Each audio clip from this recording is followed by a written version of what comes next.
Whitney Thompson is a winning contestant of America's Next Top Model, the famous show created by Tyra Banks. Whitney was the first plus-size model in 2008 to win the show. With that came a contract with CoverGirl Cosmetics and a contract with Elite Model Management. She also received the cover and 6-page editorial spread in the July of 2008 issue of 17 magazine. Thompson's CoverGirl contract includes a U.S. national TV commercial, print advertising, and a billboard in Times Square. Whitney now lives in Panama City, Florida, as owner-operator of the Pink Pelican ice cream bar alongside her husband Ian and her children Winston and Tristan. Let's hear her story. So since Ragnar's first birthday party, that's when you guys showed up. Yeah. So I had somebody who had canceled on me for my first episode because we started this back in 2020. Oh. And so So I've had several guests on since then. But what I thought was funny is Nia was like, well, why don't you have on Whitney?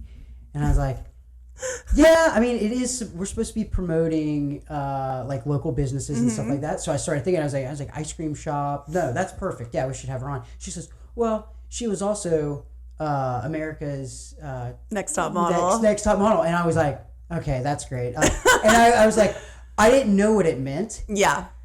Until I started doing research. And then I was like, wait a second. Whitney's like famous. Yeah, if you were like a 12-year-old girl, you would know who I was. That's what I said. I was like, okay, so obviously dated several girls growing up, and then have a lot of friends who are like, oh, I did modeling when I was in high school or when they were in college or whatever. And I've always been, so like when Nia was talking about your modeling career, right? I was like, in my head, I was like, yeah, sure. In the local paper. Whatever. There's some local pageant that's, and then I saw the, Google. And then I said, yeah, well, you have an IMDb. Yeah. So, like, because I was like, where's a good way I could get like her resume? And then I went and Googled it, and I was like, oh yeah, she's got a Wikipedia, an IMDb, and I started looking at it. So not only was the model thing that kind of stuck out to me, that was kind of cool, and having somebody local here that was in that world, because I've got a lot of questions. Okay. And I know you probably don't want to spend a lot of time talking about that. I want to talk about, life here. But whatever. I'm going to be back. You did the eating disorder. National Eating Disorders Association. Explain that a little bit. I was just an ambassador for them. Whenever you win the show, each winner takes on like a different charity or philanthropy to be a part of. And obviously being a plus size model, it just seemed to make sense to go with the NEDA. Yeah, you say plus size model, but then when I was looking at some of the YouTube stuff, like the 17 magazine cover that you did, and then all that stuff, I'm like, the industry has changed a lot. I was like, this is attractive. Yeah, like this is not. I don't know why they would say. All bodies are beautiful, but I understand, especially knowing your wife, the type that you would like. Your wife is super hot. Nothing wrong with that. No, but when I was a model on the show, size 6 was considered plus size.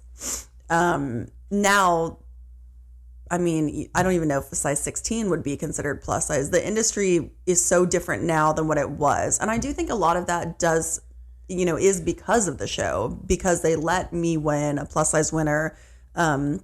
I was the first plus size model for Walmart. I was the first plus size model for Target. I was the first plus size model for like JCPenney, like for all of these companies.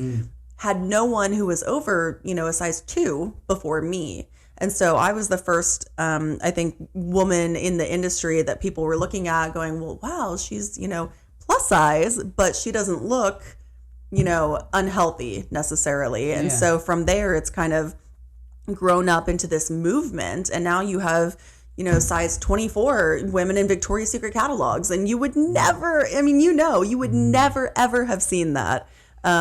It's insane. I don't even know if I could model in the industry that we have today. Like, that's how much it's changed. Yeah, that's it. But so the reason why the eating disorder thing, before I went in the Army, I lost 127 pounds.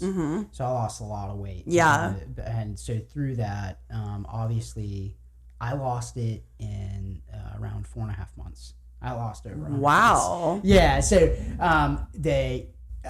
when you have that drastic of a change, obviously there's some type of disorder that's there. And so, mine is I just work out excessively after I eat something. Yeah. So, and I don't struggle with it as much now as what I did. But then whenever you look in the modeling industry, like what you're talking about, how, I guess, how normal is eating disorders with these women and men that model? Well, I mean, I would say now like there are larger models and that's okay, but that's obviously not the majority.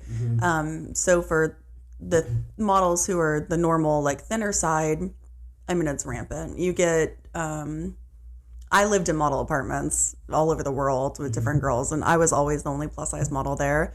So I was allowed to eat. But the other ones pretty much subsisted on Diet Coke and cigarettes.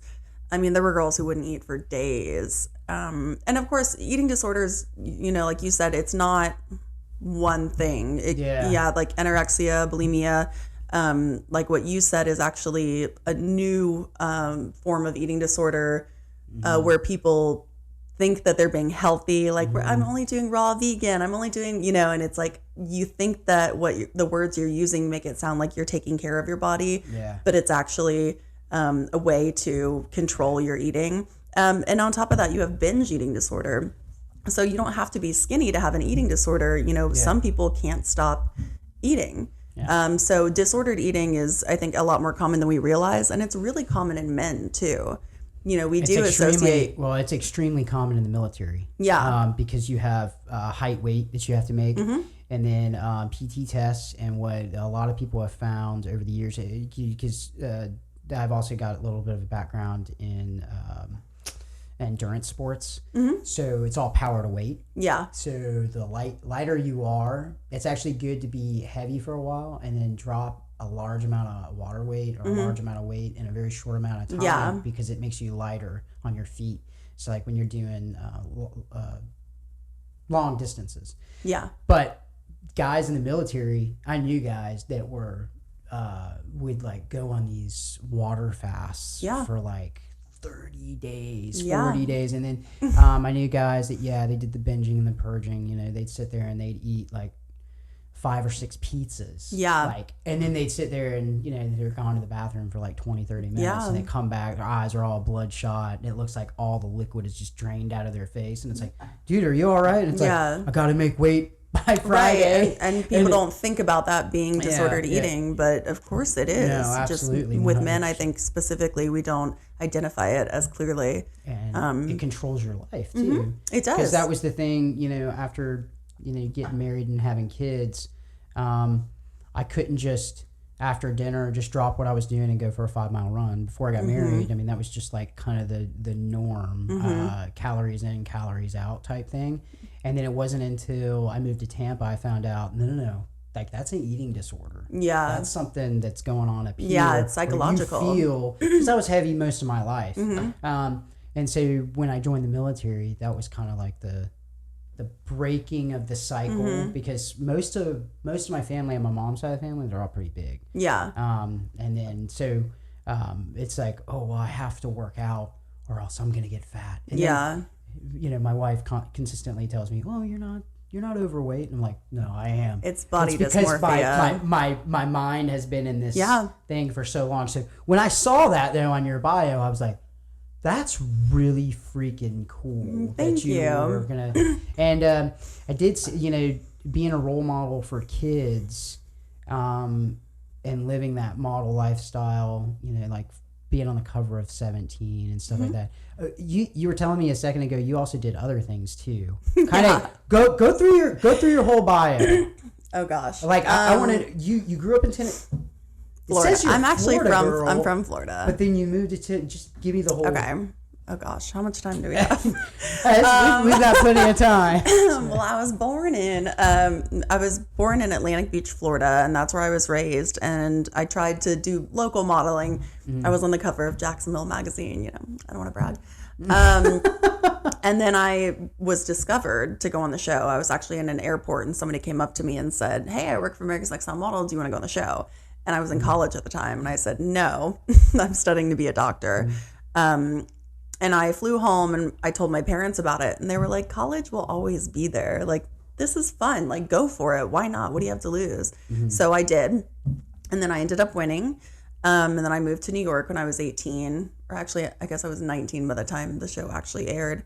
I lived in a model apartment there. I was with Elite. I booked campaigns with like Fashion Bug, people that you would never know. Saks Fifth Avenue, Converse, JCPenney's, Hanes, Panache Lingerie. I had 3 billboards in Times Square. I was in Italian Vogue. I shot in Australia and Singapore and Greece and really just all over the world. So tired of the same old barbershops that treat you like cattle? Head on down to Gents Barber Lounge. Haircuts are great and conversations will keep you coming back for more. 7328 Thomas Drive, Suite H, right next to Mr. Surf Shop. Veteran and family friendly. Well, let me interject there real quick. Yeah. I want to make this clear to some of the people that are listening.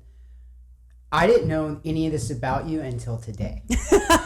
And I've known you for years. Right. It's and not. You would never, because I told, as I Ian, and they're just so down to earth. You would never have known, because that is the lifestyle that a lot of people out there think that they want. Right. And it's like, and I know somebody that's been in that world, and so it's kind of weird, the fact that I didn't know and now I know. But because most people want you to know when they've been in that world. It's like, hi, I'm Whitney. I won America's Next Top Model. Like, no. So you kind of skipped over the part about how you got discovered, though.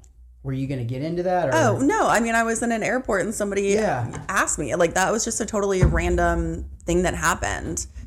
I didn't go out of my way. They said, if you go to the audition, it's in Orlando. I was in Jacksonville at the time, so it wasn't a far drive. You won't have to wait in line. So, there was... Do you think that the women in the industry that you come from, though, because, like, some of them, it's like a lifelong pursuit. For sure. And you came in because somebody found you. Yeah. Versus somebody that's, like, working their entire life. Do you think there was any type of, like... Well, okay. When you're a model, your entire life... most of these girls start at 13 years old. So me being 18 when I went on the show, I was already old, So like that, I had been working my entire life because when I was in high school, I did the local modeling. I thought that I knew what I was doing. Right. I didn't, just newsflash. But I felt like I had been working towards that. I had met with agencies in Miami. I wanted to model. And then I got tired of having to starve because I was a regular size model and my hips were always a half an inch too big. And this is, I was running 10 miles a day. I was eating very low calories. And finally I was in Miami and I was only allowed to eat half an apple for breakfast and a half a can of tuna for lunch. And that was it. That was all I was allowed to have. And I was running 10 miles. And this was with the owner of the agency. And after 2 weeks, I was super skinny, but my hips, my bones were still a half an inch too big. So I wouldn't qualify for like Victoria's Secret modeling. And I was like, you know what? Screw this. I want to eat pizza with my friends. I'm 17 years old. Like, what am I doing with my life? Living like this is miserable. Yeah. So I retired, from my very short modeling career. And then I ended up getting discovered. And at that point I was a size 6. I had put on like 25 pounds immediately, maybe even 30, just like not starving, like living a normal life. And people, no one thought I was fat, and so that was the thing when the woman walked up to me at the airport, just, do you want to be on the show? No. And she goes, well, you would be considered a plus size model. And I was like, that's interesting. So, that kind of became my campaign for being on the show. Like, I'm not plus size. Was that like a negative thing? Being plus size? Yeah. Yeah. It was just, that's the industry. Everybody, I mean, this was 2008. Everybody wanted to be skinny. This is when Victoria's Secret models were like the epitome of the perfect woman, and they were like lollipops with breast implants. I mean, everybody wanted to be a size 00. And if you look back at the magazines, even if you look at Top Model old episodes, they're telling girls like, you need to lose weight. And they're not big at all. They're really skinny. But, nowadays we look at it and go, oh my God, I can't believe they would say that. Yeah. But at the time we were like, yeah, she's a huge fat cow, like, what is she, a size 5? And it was like, that's just how everybody thought back then. So yeah, me being a size 6, being plus size was a negative thing. So it, really had to turn around like the industry. So yeah, it was difficult. And it was difficult even for like my high school friends, my ex, boyfriend at the time, like, oh, she won, but she's a plus size model. You know what I mean? Yeah. So there was a lot of negativity that I had to fight through. And it's just crazy to see the industry the way it is now. Yeah. Like crazy. Yeah. Yeah. Like I said, I remember because when I looked up this morning and I was like, okay, I'm going to do some research. And I looked up America's new top model. And I was like, Tyra Banks. I remember this show. Yeah. It's like, because it would come on. There were only like 3 reality shows at the time. Yeah. I never really, obviously I never got into it as a dude. Well, I'm shocked.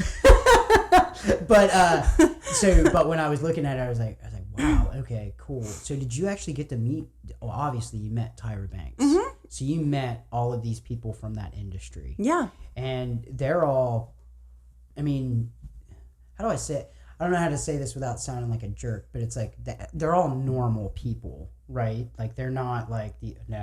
Okay. I mean, define normal. Well, I guess what I mean by that is like when we look at, for me, when I look at models or whatever, I'm thinking like the movies that we've seen where models are kind of stuck up, barely eat, kind of some of the stuff that you've kind of talked about, travel the world, live this lavish lifestyle, and then but like what you were saying a second ago about enjoying, like I want to go out, I want to enjoy pizza, I want to have a beer, I want to like be normal. Are these people that we've put up here on like this pedestal that are are they? No. Definitely. Because, I mean, what you're talking about is like having pizza, having a beer, like those are freedoms that, sure, like people give up normally. But think about where you live. Like I was not in charge of where I lived. If I lived in London, if I lived in New York, if I was in LA, that was up to my agency. What color my hair was, that was up to my agency. So you don't get to choose any of that. The clothes that I wore, who I shot for, like all of that. And you can say no. I mean, obviously there's not a gun to your head, but if you say no, they won't book you again. Your agent won't book you again. And there's a million other people behind you who are younger, who are more beautiful, who are more well-spoken. So it's like, there's no shortage of models in the world. So do they like weigh you regularly, measure you regularly? Measurements, yeah. Measurements? Mm-hmm. Wow. Yeah. And so then that really is a thing. So if you're off by a little bit, you can get dropped by whatever. Oh yeah. Yeah. And you're like all of your castings, you're basically naked for. You're like, you go in, strip down, they take Polaroids of you, and then you leave. And it's like this very uncomfortable transaction, especially when you're in a country where they don't speak English, and it's, it's definitely degrading. So it's like, the normalcy is not just the pizza and beer. Like, obviously, we want that too. But more so, it's just being allowed to have a life. And that's really why I left the industry, because of Ian. Because I wanted to be with my now husband, and I couldn't. Okay, explain that. How did you guys meet? Because I didn't know you guys got married in Scotland. Okay. Yeah, you guys did. So I saw the episode with the wedding dress. Oh, you did? I never it's watched funny it. because I forgot that they filmed our wedding, and my sister reminded me last week. I was like, oh, her wedding was so stressful. And she was like, yeah, you had cameras there. And I was like, I totally forgot that we were on camera filming. Yeah, and I saw that. I was like, wow, and it's so funny because, again, it's really because I've known you guys for years. So I'm seeing this on TV. You're like, no, that's and Winston's mom. I'm That's looking at the YouTube video, and it's like 93,000 views, and I was like, here I am. I'm like sitting there thinking, man, I got 3,000 views. I'm freaking killing it. And then I'm sitting there like 93,000 views for your wedding. Yeah. So how did you and Ian meet? So we actually met on the school bus in high school. We both went to an art school, and we were not high school sweethearts. We were best friends. He had a serious girlfriend at the time. I had a serious boyfriend, and we were just besties. And then when, he broke up with his girlfriend, I was still with somebody else, and then he got with somebody else, and then I broke up with my boyfriend, and it was kind of this like back and forth. Story. We're just friends. Then we would just hang out all the time. And of course, our significant others hated the other one because it was like, I don't understand why you have to be friends with this girl. Yeah. And we were, we were not doing anything bad. We were really good kids. But then I went on Top Model. I moved to New York. He moved to Boston. He went to the Boston School and Museum of Fine Arts. He's a artist. And we just kind of kept in touch. We'd see each other now and like every year or so, and hang out in whatever city we were in. But I don't know. And then eventually he came to Nashville, and I happened to be house sitting for my parents at the time. And I was like, hey, I'll be your DD. And we ended up, being a little bit more than friends. And then I moved to Istanbul 3 days later. So it was like a very whatever, good time, bye. And he hand wrote me a 5-page love letter and mailed it to Istanbul. Creep, right? Like stage 5 clinger. So I got a question though. Because you're a model at this time, right? So I know this is probably a question for him, and I'll ask him next time. But was there did he feel like he was like out of his league? Like, oh yeah, he'll tell you to this day. He's like, I married up. Because hey, my wife's the same way. Oh yeah, I know. Dancer, no offense. Our husbands did well. Yes, I did ballroom dancer, competed all around the world. Yeah, and it's like, I'm a ex-car salesman, and now I'm in the army, and I tote around a machine gun. Ian's the romantic between the two of us, and I'm the logical one who makes sure that the bills are paid. So he wrote this letter, sent it to me. I was living in Istanbul for 3 months, and you know how the mail is overseas, especially in the Middle East. And the letter did not arrive until the day that I left. My roommate at the model apartment got it, and she was like, hey, what do you want me to do? And I said, well, mail it back to America. It never made it there. But I was like, thank God I didn't get this letter, because it was supposed to be like a surprise. And if I had gotten that the week I moved to Istanbul, I would have been like, no way, buddy. Like, you need to cool your jets. I mean, that's a 5-page love letter. That's coming on too strong, don't you think? Oh. Is that you? Are you the romantic too? Well, by the time it came out that he had done it, it was appropriate. We had been talking for 3 months, but it was like I got back into the country, and then I booked a job in South Africa, so I had to go there for 2 weeks. Yeah, and I just wanted to see him, obviously, and that wasn't an option, and so I was just getting really frustrated. Yeah. That's crazy. Okay, so you guys started a restaurant in Nashville too, though. Yeah. So Ian went to culinary school at some point while I was modeling. I didn't know he went to culinary school. Yeah. Okay. He's a great chef. So gosh, it's a long story. So like I said, I was over modeling, but I couldn't quit. I mean, that was my career. And so Ian was like, well, you know what? I'll quit my job if it's okay with you, and I'll move to London, because that's where I was living at the time. So right before I had met him, I was dating a doctor for 4 years who wouldn't even visit me in London. And Ian's like, I'll just quit everything and move there. And it's like, what? How do they make the? I mean, like, I've never heard of someone being like that. So he is the romantic. So he moved to London, and then it was still the same thing. I was flying to Sweden every other weekend and going to Greece, and he can't come with me. And I was like, I've been doing this for almost 10 years, and my feet hurt, and I'm tired, and I want to make my hair whatever color I want and dress however I want. And so I said, let's open a restaurant, because I loved baking. He obviously went to culinary school. Wouldn't that be fun? Yeah. So we were visiting my parents in Nashville for Christmas, and we were on the square, like this little square from like the 1600s, and historical, beautiful, and there was a building available to buy or rent, and it happened to have been a restaurant, and the previous owner left all of the equipment. And I thought, it's meant to be. This is serendipitous, right? So I said to Ian, let's do this. Let's move here right now, and let's open this restaurant.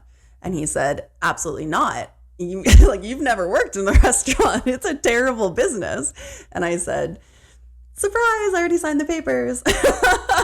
So then we were in Tennessee. What part of Tennessee was that? Is that Nashville? So between Clarksville and Nashville, Springfield. Okay. Yeah. Obviously, I was in Clarksville for a while. So we got people from Clarksville and Nashville. Yeah. And it was really cute. It was a farm-to-table restaurant, but, all the equipment that was in there was broken, and it was a nightmare. It was a nightmare. We spent every penny of our savings to open it. We also got married after we had moved to Tennessee. So Ian proposed to me in Dublin. Right, we were already living over in London. And so when we were shopping for wedding venues, Scotland wasn't that far away. Yeah. And his family is the MacDonald clan on his mother's side. So like he has his own kilt, and they have their own tartan. And it was really cool to pick out a castle and get married there. But then we moved to Tennessee, and it was like, well, now it's not very close. It's actually very far away. So what brought you guys to Florida? COVID.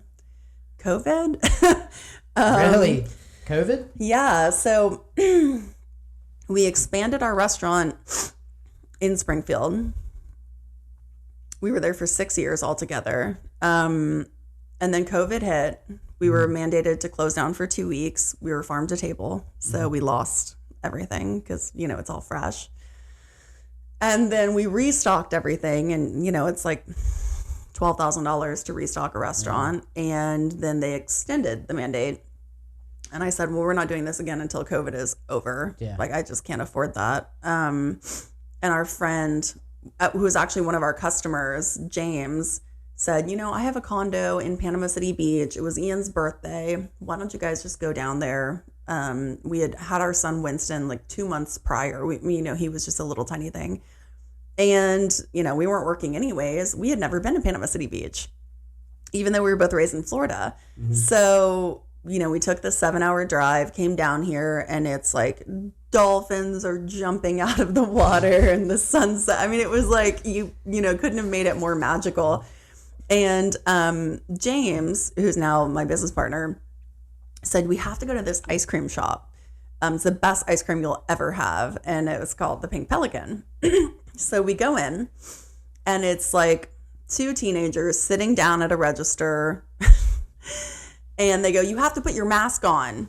And like we had just had dinner at Firefly. No one had a mask on. It was Florida. It's like the Wild West. And James has 4 kids. And of course, kids didn't have to wear masks. So it's like 1 adult, 4 kids. Like, come on, dude. And James said, actually, I don't have to wear a mask, like for medical reasons or whatever. And of course, the teenagers are like, we're going to get our manager. And so this like 17-year-old kid comes out and he's like, hey, man, you have to wear a mask. And he's like, no, I don't, for medical purpose. Well, he goes, well, what's wrong? What's the purpose? And he's like, you're violating HIPAA right now. Like, you can't ask me that. Yeah. And they were just doofuses, they were just teenagers who had a little more power than they should have. So James gets in a huff and he's like, I'm sorry, that I took you guys here because it was such a bad experience. Yeah. He messages the Facebook page. The owner apparently is the DA in like Michigan. And he's like, I don't even live there anymore. Yeah. I can't find people to manage the place. Do you want it? Wait, he just asks. This is like something you'd see out of a movie. I know. Like, oh yeah, hey, your customer service sucks. Yeah, I'm gonna buy the place. I know. It's literally, it's like Crazy Rich Asians. Like that was what happened with James. So James comes to me the next day and he goes, hey, I was talking to the owner and basically like, do you guys want to move here and open an ice cream shop?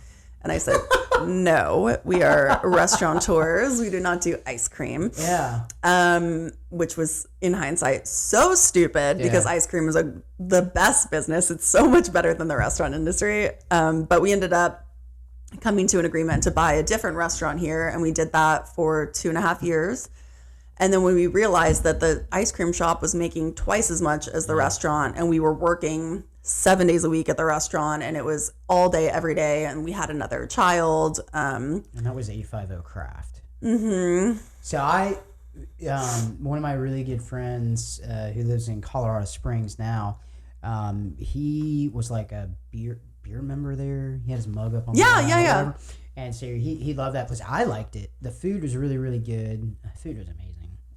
Thank you. And then, what is it that I used to get there? The tomahawk steak, the bison tomahawk. You guys used to have the dates. Yeah, Devils on horseback. Yes, yeah, dude, those are mine. That's my recipe. Those things. Well, I bought a lot. I'll make them for you sometime. Yeah, I definitely. There was a lot of runs that I took after eating at your restaurant. Oh God.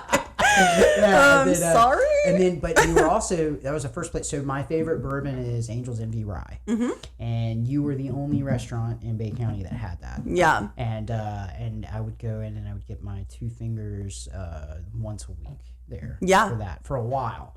And then Nia was like, oh yeah, Whitney owns it. And again, this is one of those like, Whitney from the birthday party? Okay.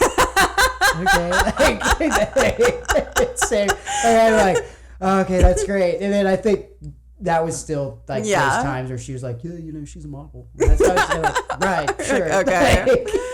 An Instagram model. So the ice cream shop is making more money than what that place was making? Yeah. Bro, that place, it was on the high end too. Oh yeah. I think, but higher price means higher cost. Like our labor was so high. Our, a bison tomahawk steak cost me $80. I remember those. I wanted to get one. I couldn't afford it. Yeah, I had to take out a second mortgage. But it was the atmosphere there. I mean, the fireplace. I really think that place could have been nicer than Firefly. Firefly's gone downhill. Yeah. I mean, I'm not trying to. Did you see On the Fly just announced that they're closing? On the Fly, like their little deli, the deli daytime place. I just saw that place for the first time a couple weeks ago, and I was like, I'd stop in there and have one of their sandwiches because I think they do like boar's head meat and stuff like that. So wait, they're closing now? Yeah, they announced that they're closing. It's got to be because of the supply and demand right now of like food and how much stuff costs. The cost of stuff is just well, and Firefly is expensive to start with. Like, who wants to pay $16 for a sandwich for lunch? You know what I mean? Is that what they were going for? I didn't know. The Mexican place across the street has like a $7 3 entree special. What was it? The last time I got a ribeye there, I think it was like close to $70. Yeah. And then, that's before you have a bottle of wine or anything.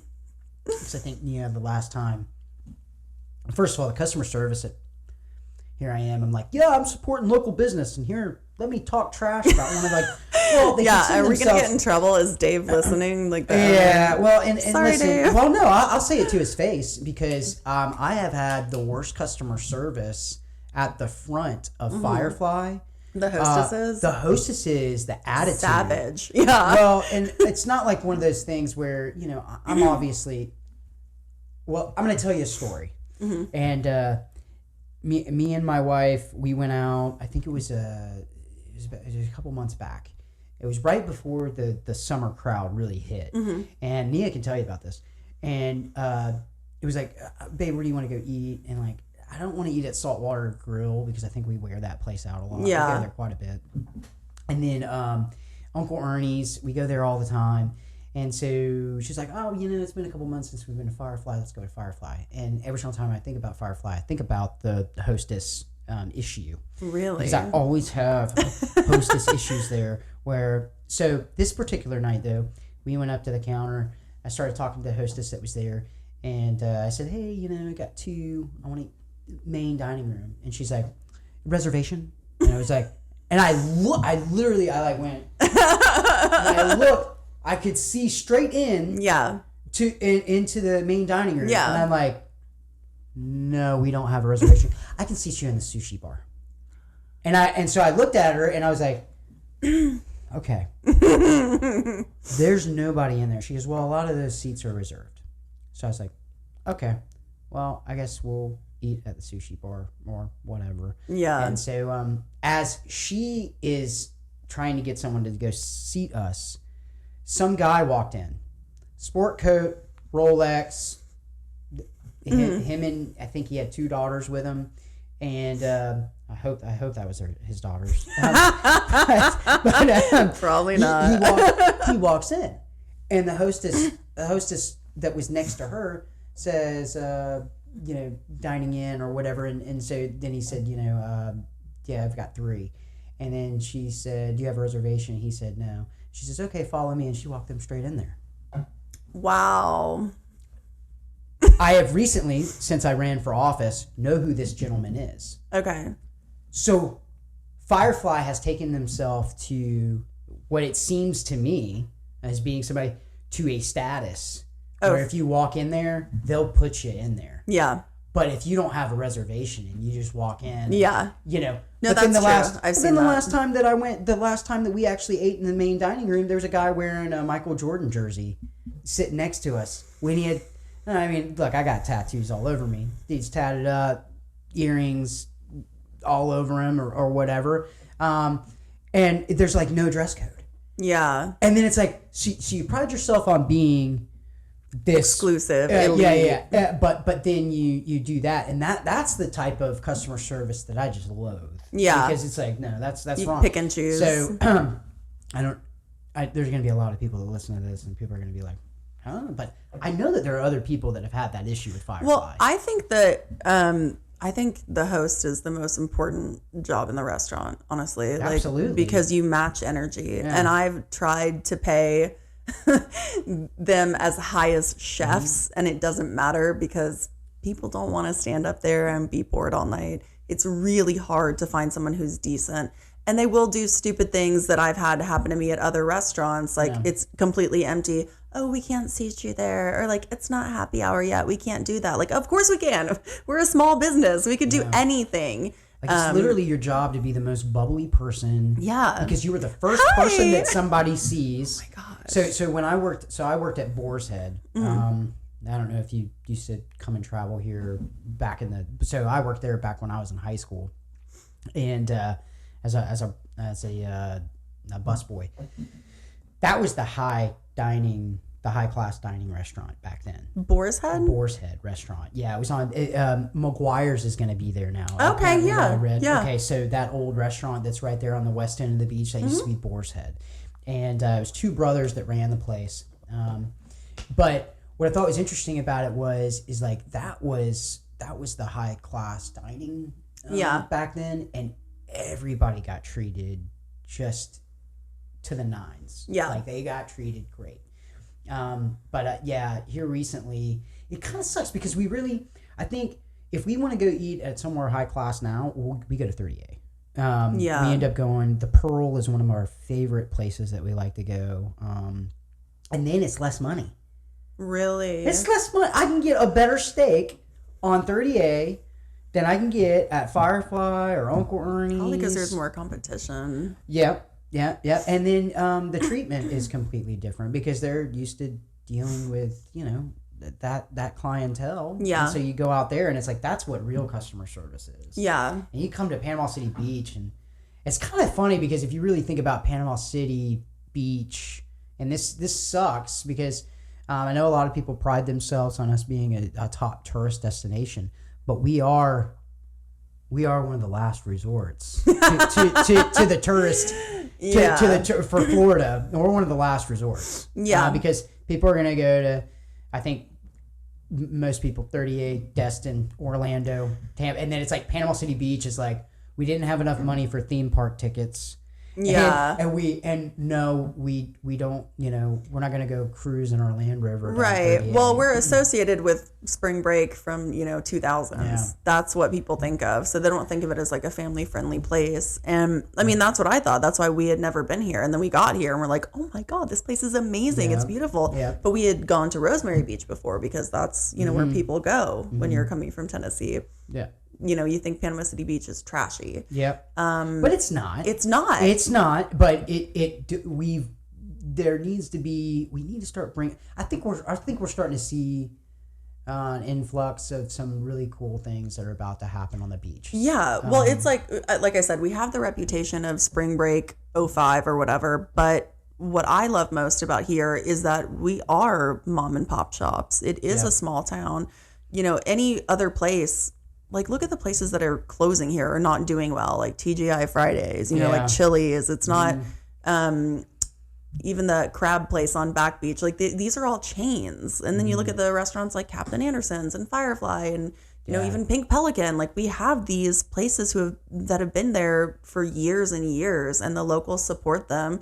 And so do the tourists. And I think that's incredible. And it's really hard to find. Yeah. I mean, even at Rosemary Beach, like, places are turning over all the time. And here it's like your family. And it really is a small town. I like seeing the newer places pop up. Like that Cajun place is one of our all-time favorites. Yeah. We go there almost every Sunday for brunch. Do you? Yeah. Not bottomless mimosas. Well, you've never invited me. Well, we could definitely make that happen. But yeah, I mean, their Bloody Marys are great. But that Cajun place, I remember when they were on Thomas Drive down by Newbies. Yeah, we weren't here then. Yeah, and now they've got that over there. I like the fact that Diego's has kind of blown up. And of course, that family, I think they own like a ton of Mexican restaurants. Yeah. But yeah, you started talking about Captain Anderson's. Captain Anderson's was the place to go back when I was a kid growing up. They've commercialized a lot, like from the menus that they used to use. You're starting to see it, but I think a lot of this comes down to how much inflation.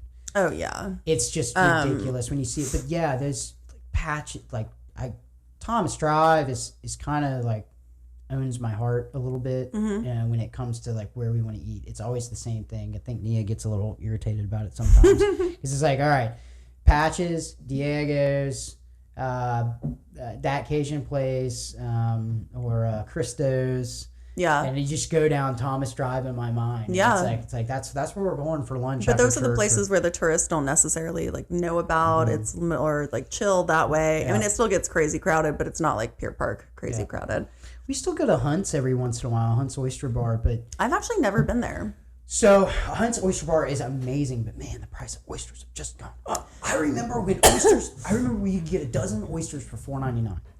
Oh my God. So Ian and I used to go to an oyster night. I think it was 25 cents an oyster. This is in Jacksonville. Yeah. It was like dollar beers, 25 cents an oyster. Yes. Yeah. Can't find that anymore. Now it's like, I think we went, so Nia got accepted for state and we went there to celebrate. And she got a dozen baked oysters, and then I got 2 dozen raw oysters. And yeah, I think like it was like $24 a dozen. And I'm like, that's insane. Bro, I can literally walk out there to the bay and pick them up. Yeah. Well, I think, when we lived in Tennessee, one of the things we were kind of known for is we had oysters at our restaurant, and they were Apalachicola oysters, at that time before Michael. And the Tennesseans would, come down to the Gulf and come back and say, your oysters are better than what we had down there. And I think what happens is because you're paying a premium up there to get them, that they're shipping the better oysters to those places. I mean, that's just like, this is a thing I'm totally making up and could, it might not have nothing to do with anything, but it was just something that I thought was interesting. No, we saw the funniest thing. So before I got out of the Army, we went and visited my wife's grandmother in Reno, Nevada. Oh, fun. And when we went there, they were like, I like how they said fresh Gulf shrimp. That they were, that makes me we were eating at one of the casinos there. I think it's called the Atlantis. And they're like, oh yeah, fresh Gulf shrimp. And they were like making a big deal about how this was a thing, and Nina's uncle was like, "Oh yeah, you got to get it. You know, the shrimp cocktail here is amazing." And it was like the shrimp cocktail was like $56, and you only got like 6 shrimp. Oh my god, 6 or 7 shrimp around like this little cup, and I like look. I was like, "Bro, you know where I come from, right? Yeah. No, oh, and by the way, I just taste it. There ain't nothing fresh about that, dude. Definitely not. No one's shipping live shrimp. Not in Nevada, but it is kind of funny because when people do come here to visit, the food. I'm a foodie, so like wherever I go, I'm one of those nerds that when we travel, I'll look up the Food Network website and I'll be like, all right, where did Guy Fieri? Did you get the lemonade pork chop while you were in Reno?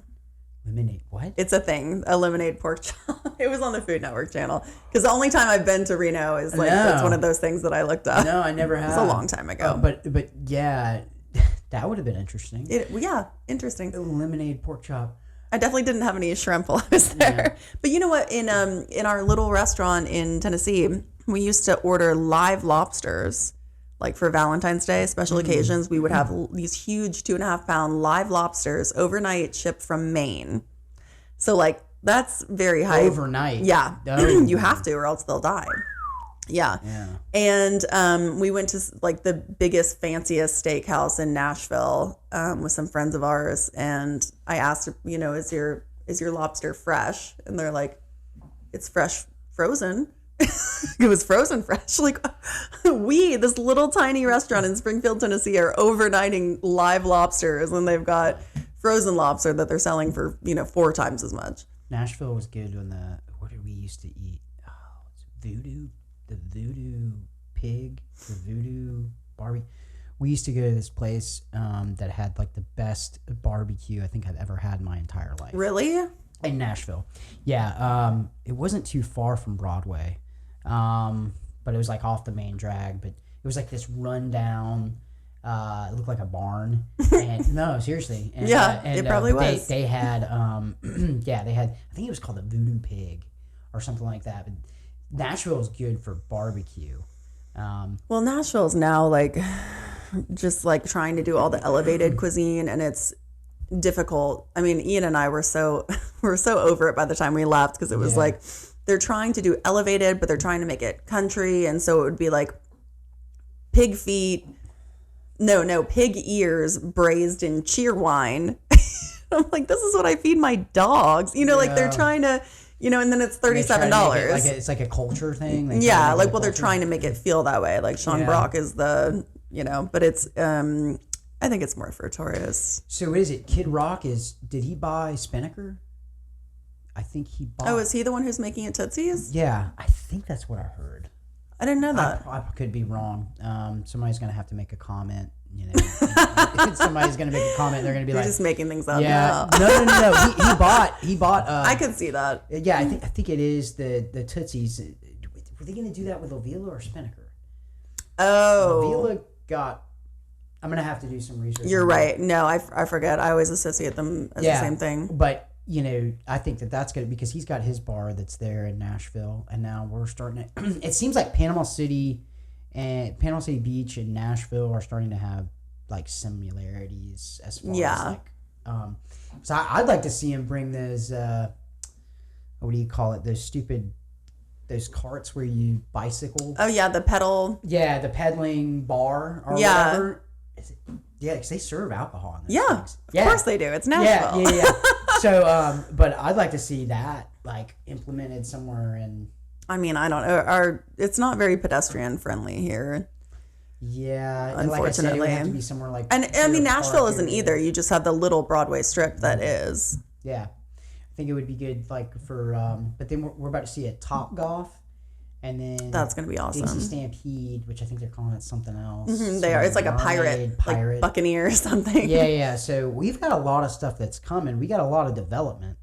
The only issue, I talked about this when I was running for office. The only issue that I see with it is like all of these jobs are low wage. And I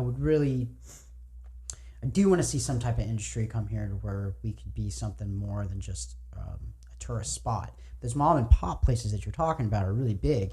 Because like Duplin Winery, that's a mom and pop place that was successful in North Carolina, and then they came down here. If we could get some more companies like that, that's kind of like more, and not necessarily a tourist trap. I think more tourists go there.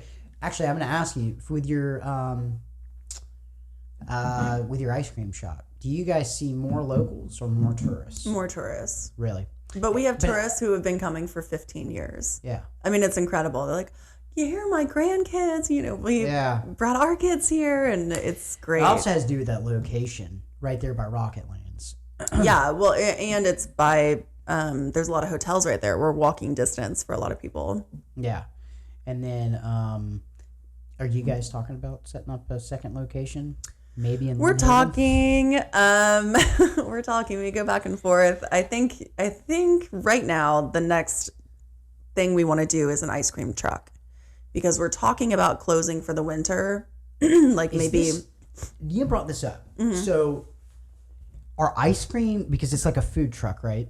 Are those normal? Like, I've never seen one or heard of them other than the ones that come around with like the music. No, yeah, we don't want to do that. Yeah. Are those normal? Well, I'm not sure. I wouldn't. Well, because you stumped me. Because they have the snow cone trucks like that. Yeah, but isn't it hard to keep here I am. I'm going to try to talk like I know what I'm talking about. Keeping that stuff frozen. For long periods of time. Oh yeah, you have to build your truck out to be an ice cream. Exactly. Like you can't purchase one that already is. Yeah.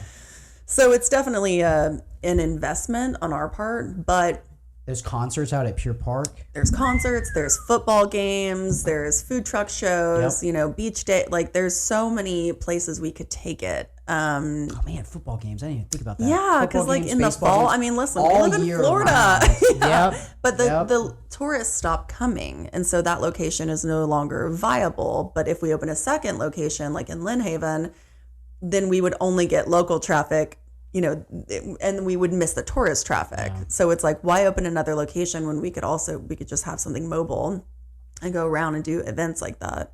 So obviously keeping the one that we have now, but adding something different. And we could do birthday parties, weddings, like, oh man, set up at the brewery, so it just opens the door for a lot more.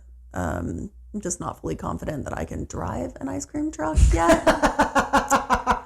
I don't think it's going to require you to get a CDL. Yeah, I mean, but something. So back about a year ago, me and my buddy were talking about starting up a coffee truck.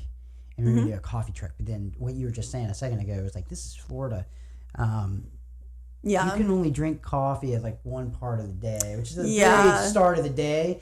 And like if you have a coffee truck, you can't hit up all those places you were talking about. No, and so many people want drive-through service. That's we have friends who own an ice cream shop in Tennessee, and they've done really well, and they've expanded like 3 times, and they have drive-through windows, and they're like 60% of our service is people going through after school. We don't have that where we are right now. So that would be something, if we had a second location, that we would have to have, because it really kills us. We're a small business, and that line will wrap around the block. And people will wait, we have amazing customers, but it's like they shouldn't have to. Like I wish that there was another way to do it. And even if we parked the ice cream truck in the parking lot, so that at least they could split when we're busy. Yeah, and to the listeners, I've been to Pink Pelican where the line has been out the door and it does a snake all the way back to the bathroom and come back around. I think I've waited some time in Pink Pelican before. People wait. Yeah, especially for the ice cream there, because what's unique about the Pink Pelican, I think I can say this towards other ice cream shops, you guys have the vegan side. Yeah. I don't think that's normal with a lot of the ice cream shops around here. We try to be allergen-friendly for everybody. I mean, can you imagine having a kid with a peanut allergy, taking a family vacation, and it's like, oh, sorry, you can't get ice cream with everyone. Yeah. So we do specifically work with people who are gluten intolerant, lactose intolerant, vegan, and we have Dole Whip there too, which is completely allergen free. But yeah, if you have any kind of an allergy, like the staff is trained to go to the back, pull a fresh carton, get a brand new scoop with that. So You guys have the Dole Whip? yeah, I can't believe you didn't know that. No, I'm a Disney nutcase. Oh my gosh. Yeah, we have Dole Whip. Yeah. Like, always. We have 6 flavors on. we're going. But those machines do break a lot. But the pineapple one is always working. Yeah. Yeah. I can get you some Dole Whip. I can hook that up. I love Dole Whip. I did not know that you guys had Dole Whip. Yeah. Wow. So Do you guys, you learn something new every day. yeah. But yeah, we have 8 different vegan flavors in addition to the Dole Whip. We have no sugar added flavors. How many regular ice cream do you guys have? 40. We have 40 regular flavors. Yeah, we have more flavors of ice cream than anybody, which might be part of like why the line is so long, because people are like, I don't know. Yeah. And we try to put the flavors up on the screen, but of course people want to sample, and you can sample as many as you want. Yeah. So a lot of people will wait for 45 minutes to get to the front of the line and go, let me look at the flavors. It's like, okay. Yeah. And my kids are really big on the Cookie Monster. Oh, yeah. And then their mouth is Everything is blue. Everything is blue. When blue. adults get it, I'm like, I just want to warn you. Yeah, my wife You will be blue. Yeah, my wife has a saying whenever we go there, whenever I get done eating that blue ice cream. Oh, yeah. I know what you're talking about. Yeah. Yeah. But it's worth it, right? So are you guys talking about opening up another restaurant, or are you guys just going to stick with I would love to never open another restaurant as long as I live. It's just miserable. It's like you put your heart and your soul into a restaurant. You really do. As a small business owner, and you've got recipes that like your grandma made, and you've got like my grandmother's meatloaf, passed down for generations, and it's incredible, and it's made with filet mignon and whatever, and then it comes back because it's too spicy, or they want it made with no peppers, or they, it's gut wrenching to have someone take something that means so much to you and tear it apart. You know what I mean? And that's what it is. And it's like, you can make like Devils on Horseback.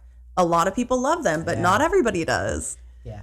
And then you get a 1-star review because I didn't like those date things. And it's like, why? That's because you didn't like it. It had nothing to do. Yeah. I like this. Miserable. Yeah, you go into the Yelp reviews. First of all, I'm not a Yelp review person, but my wife definitely is. She goes on there. Oh, does she? Oh, yeah. Before we go and eat somewhere, she'll look and see what the reviews are or whatever. And I love reading them sometimes because you'll have like some comments that are like, customer service was really good, food was great, blah, blah, blah. And then you'll get to another comment and it'll be like, the cream cheese was too fluffy and this or something like, and you're just kind of like, no, you're just being picky. It's just not something you liked. Because we have family members. I've got family members on. You want to talk about it? We got family members that we go out to anytime some of these people and in our family want to go out to eat. I'm like the first person who's like, we can eat here. Like, because I don't want to go out to eat because they're so picky about something. Oh, yeah. It's like if there's something that you like and you want to go and try it somewhere else, you should probably just make it at home. If you complain about how it's not. I can't go out with people like that. I but we've had people leave us reviews because the ice cream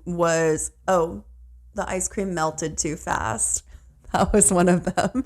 Like, it's 105 degrees outside. You're in Florida. And then the next day we had one that was like, the ice cream was too cold. And it's just like, you can't, no matter. I remember when we started our first restaurant, the landlord said, even if you had opened a convent, people would complain about it. It's like, it does not matter what you do, people are going to complain. And you know what they say. I think that opinions are like buttholes, No one wants to hear yours. Well, when nobody is that the saying? Something like that. I think you were able to do a lot with that though, from coming from the modeling industry, because you can deal a lot with criticism. Yeah, well, in social media, definitely. Like, I'm really good at responding to things, whereas James, my partner, is not. He gets upset. Yeah. And I'll usually have to like go in, remove, repost. And it's not like, I try not to respond to reviews when I'm angry, but it is personal. You know, it's like, it's my livelihood. This is not like, we're not a chain. Yeah. Well, what also, it says personal attacks. Well, running for office was probably one of the. Yeah. You get so many reviews or not reviews, but comments on social media. Yeah. And you sit there and you're just like, I have written books. Yeah. Like, of responses to people throughout running for office where I was like, oh, I'm write it all out. And then I delete it all because I'm like, just because it's like, and the people that normally complain, like if you have somebody that's complaining about, something that isn't how they're portraying it to be. Yeah. It's almost like one of those things you should be like, man, I feel sorry for you. Yeah. You got to go through life every day with your attitude. Yeah. And the way you think. And I'm actually doing something with my life, so now I'm doing better than you, and I'm just gonna let you do your own thing. Yeah, totally. Well, and people will write these really, really long, very specific reviews, and it's like you can go and respond to every single comment, but there's no point. I just do like a wash over, like, I'm so sorry that you're disappointed in your experience.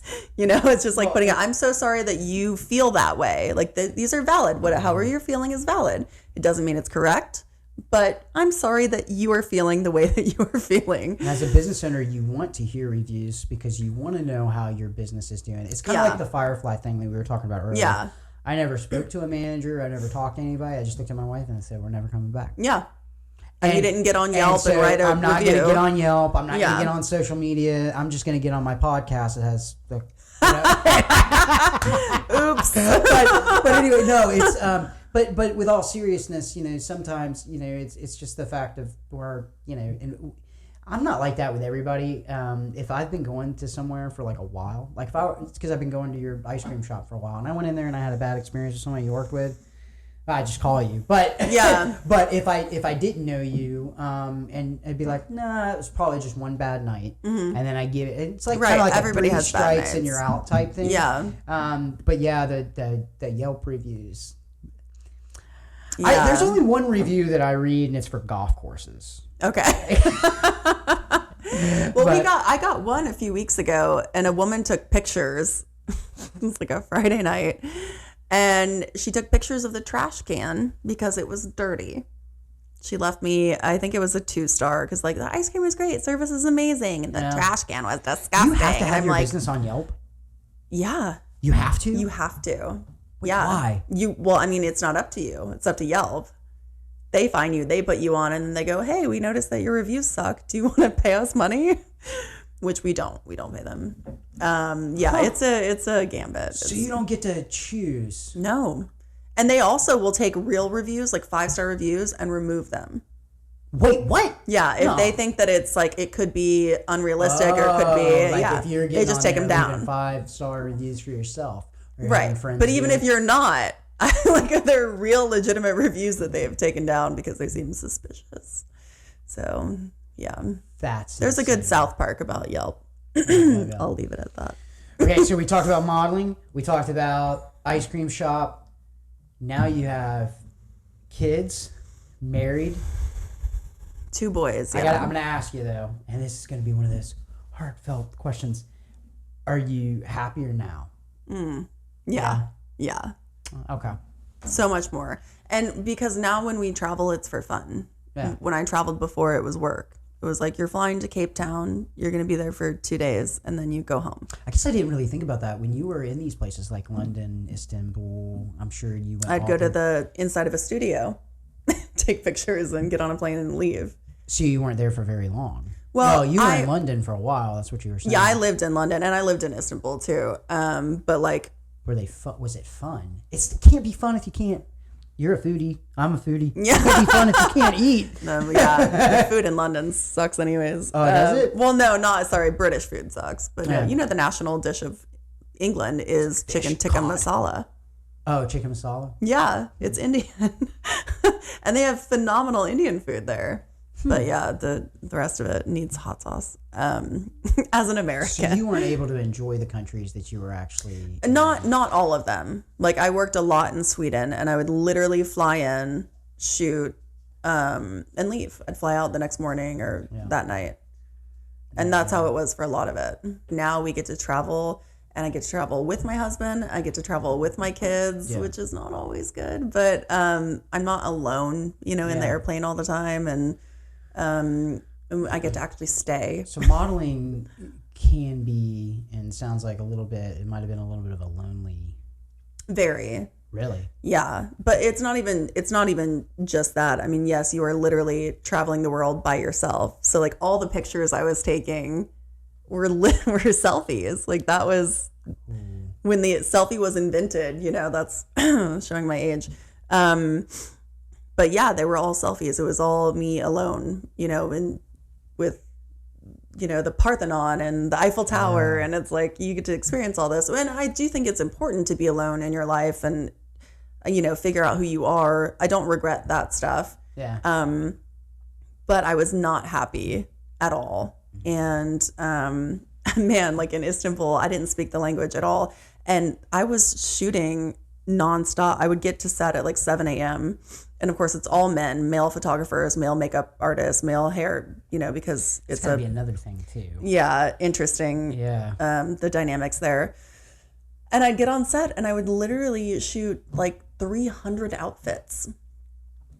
Like, yeah. And the better you are, like, oh, you finished already? Great. We're going to keep running it then. And I was only making, by my standard, I was making $500 a day. And that was very, very little. And I called my dad to complain. I was like, this is a nightmare. Like my feet are bleeding. Like I'm so tired. Because you're standing in stilettos and people are, burning you with curling irons and shoving mascara wands in your eye. And it's not glamorous. And I called my dad to complain. And he was like, can you just stop and listen to yourself? Yeah. Like, you're not a ditch digger. Like, the average person makes like $2 a day in the world. Like, just suck it up. And I did. But that's one of those experiences that I was like, it teaches you to be grateful, teaches you to not be a diva when you're at a 1-year-old's birthday party. It's like, you're just another person. I think I kind of have misappropriated the way that I've looked at some things, because I used to say that all the time about stuff where it's like, oh, first world problems. Yeah. Oh, but in other people's worlds, depending on how things go, I mean, that can be some of the worst things that you've ever had to do. Yeah. So yeah, is it, well, oh, well, at least you're not digging a ditch, or at least you're not doing this. Well, that's not the life I chose. This is the life that I chose, and this is difficult for me. Yeah. So that's kind of like, because I recently had to, I guess, kind of come to that realization. I was having a conversation with a couple, and it was kind of like, oh, they were talking about, he's an engineer and I think she's like a podiatrist or something. Mm-hmm. And I was like, oh yeah, it must be so hard. Some of the worst days of my life, I was sleeping in a ditch with a couple other guys and type thing. And they're like, so that's the life you chose. Quit complaining about it. And it's like, okay. And he gets to say it because he's a veteran. So I mean, so it's like one of those. It's like, oh yeah, But I think that no, being a model, people get, oh well, you don't have to be. Well, you don't have to be a ditch digger. You don't have to be a car salesman. You don't have to be a bartender or a bar back. But it's something that we choose, and it has its crappy parts. Yeah. And so it had its crappy parts for you. So well, and I remember it, in that way, because that's why I left. But obviously, it was incredible in so many ways. I had 13 CoverGirl commercials, and I had my face plastered across Times Square, and I was on the cover of a bunch of magazines. And did you walk through Times Square when your stuff was there? Oh yeah, I was living there. How? Yeah. Does that? And people still stop. You know what? When I was at Legoland a couple weeks ago, the waitress was like, "Are you Whitney?" It's like, yeah. Yes, I'm at Legoland with my kids. It's been like 12 years or something since I did the show, but people still stop me. Okay, so you were man. I was trying to end this a second ago, but I had to talk about this. You were okay. IMDb says you were in Buffy the Vampire. Yeah, Buffy, cartoon. The cartoon? I was the voiceover for Faith. Oh, okay. I thought it was the actual show. No. Did you have opportunities to be in movies and stuff? Oh my God, I hate acting. But you had but you had the opportunities. Oh yeah, people still message me about modeling like all the time. Really? Yeah, and I'm like, that ship has sailed. Even like, hey, we'll give you $1,000 if you'll like plug our product and put it on Instagram. And I'm like, just mentally, I can't. One, I have a lot of trouble lying, right? Like, I don't want to be like, I love this mascara, it's the best, and like, it's not. I don't like it. I don't, And then taking the time out of my day to fake something like that, just. I don't know if you still have any type of partnerships with any of those companies. Was there anything that you ever wore or anything that you ever did for one of these companies and you knew that it was a shit product? Oh, yeah. Oh, my God.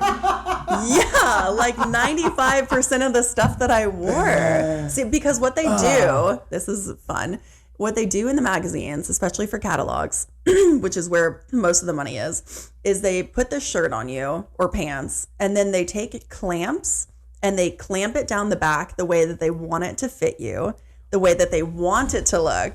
And then you take photos, and it's not the product at all. No wonder. Yeah. Do you know how much?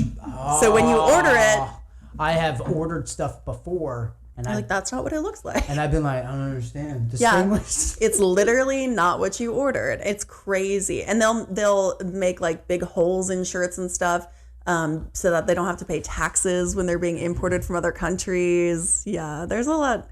I mean, people. Yeah, it's all fake. It's all fake.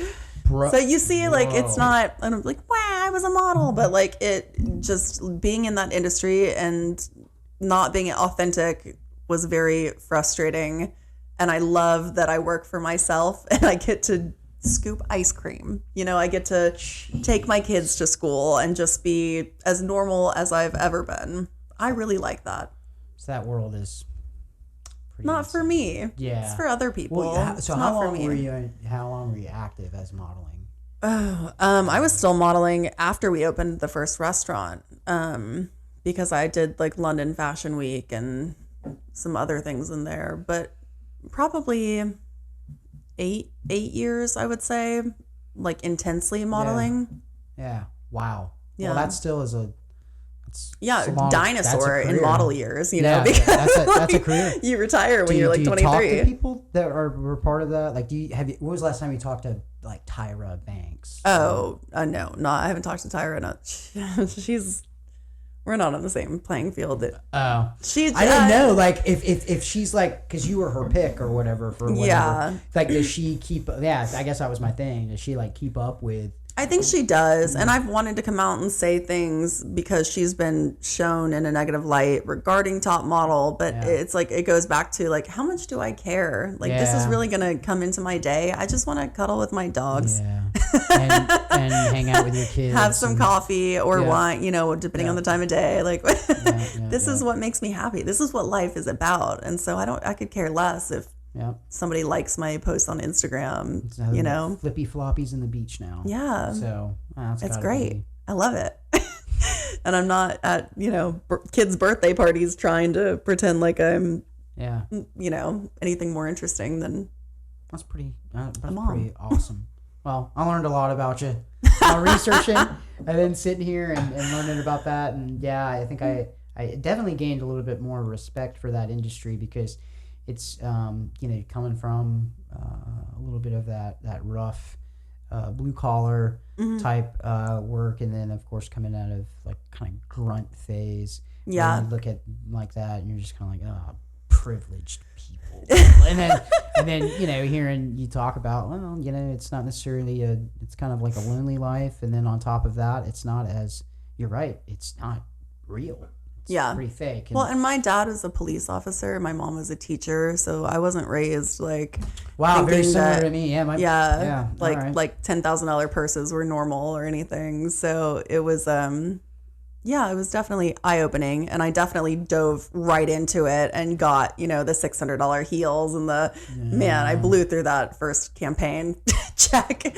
And then I sat back and thought, there are kids starving in the world, and I've got a stupid purse that does not, like, what am I doing with my life, And I just totally downshifted, and I don't do those brands and stuff like that anymore.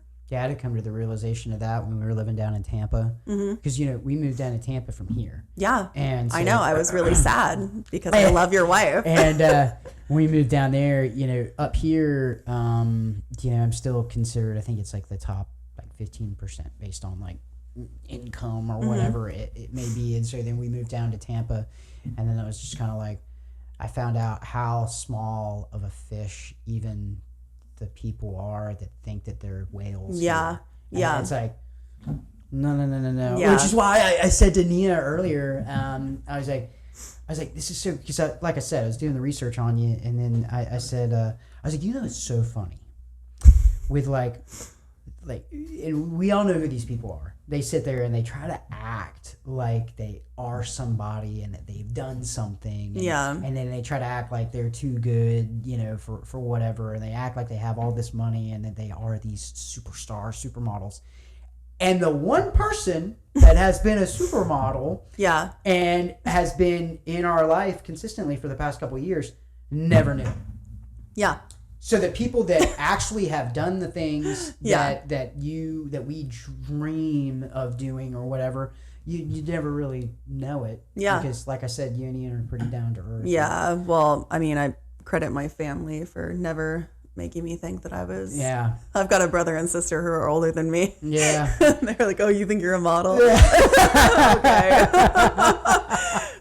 But that's good because, it keeps your head on your shoulders. Well, I appreciate you coming on. And, thanks for having me. Yeah, Pink Pelican, great ice cream shop. You guys do your own ice cream cones and everything. Yeah. Yeah. Sundays and milkshakes and, Dole Whip. That Dole Whip is in there. The Dole Whip. And we're open late and we're open 7 days a week. Yeah. Because you guys are open until 10 o'clock. Yeah. Which, most restaurants are closing it. I know. Like 9. Last year we were open until 11, and it's not like we won't kick you out if you're there and the line is still going. But yeah, I just made it 10 this year. Yeah. Cool. Yeah. Right. Well, thanks for having me. Appreciate it.